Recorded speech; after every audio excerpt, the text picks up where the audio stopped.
Hello friends, అందరు ఎలా ఉన్నారు? బాగున్నారా? ముందుగా అందరికీ కూడా హ్యాపీ హోలీ. అందరూ హ్యాపీగా హోలీ ఆడుతున్నారు కదా.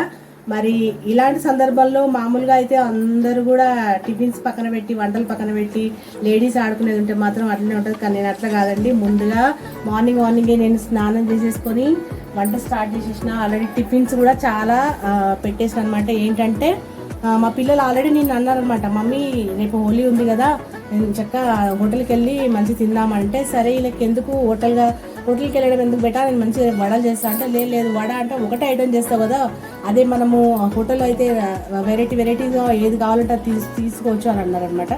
సో అలా ఎందుకు మరి మనం కూడా ఎందుకు చేయకూడదు అని చెప్పేసి నిన్న కొంచెం ఇడ్లీ పిండి నానబెట్టిన, ఈరోజు వడ నానబెట్టిన.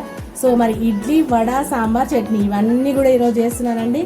మరి వేడివేడిగా అవుతున్నాయి, రండి చూపిస్తాను. చూస్తున్నారు కదా, వడలు వేడివేడిగా వడలు అవుతున్నాయి. ఇంకా ఇక్కడ వడలు అయినాయండి కొన్ని. మా పిల్లలు కేకలు పెడుతున్నారు, ఆకలి అని చెప్పేసి. మా తమ్ముడు పిల్లలు కూడా వచ్చారు. ఇంకా ఇక్కడ చూడండి, ఇడ్లీ చేసిన ఒక 10-15 ఇడ్లీలు అట్లా తక్కువనే చేసిన అండి. ఇడ్లీలు కొంచెం వడలు అన్నీ కలిపి అన్నట్టుగా చేసిన. ఇంకా వేడివేడి సాంబార్ అండి, కాలుతుంది నాకు మూత తీయడానికి కూడా.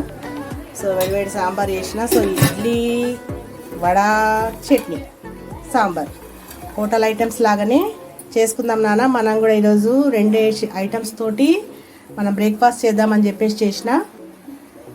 ఇంకా పిండి ఉందండి, వడపిండి చేస్తున్నా. నేను వడపిండి చేస్తున్నా, వడలు చేస్తున్నా. ఇవి అయినట్టున్నాయి, ఇవి తీసేసి ఇంకా చేయడమే.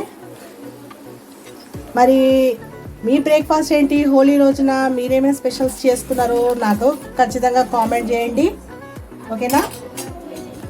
మరి ఇక మేము బ్రేక్ఫాస్ట్ చేస్తాము, మీరు కూడా ఏం బ్రేక్ఫాస్ట్ చేస్తారో కామెంట్ రూపంలో చెప్పండి, ఓకేనా? బాయ్.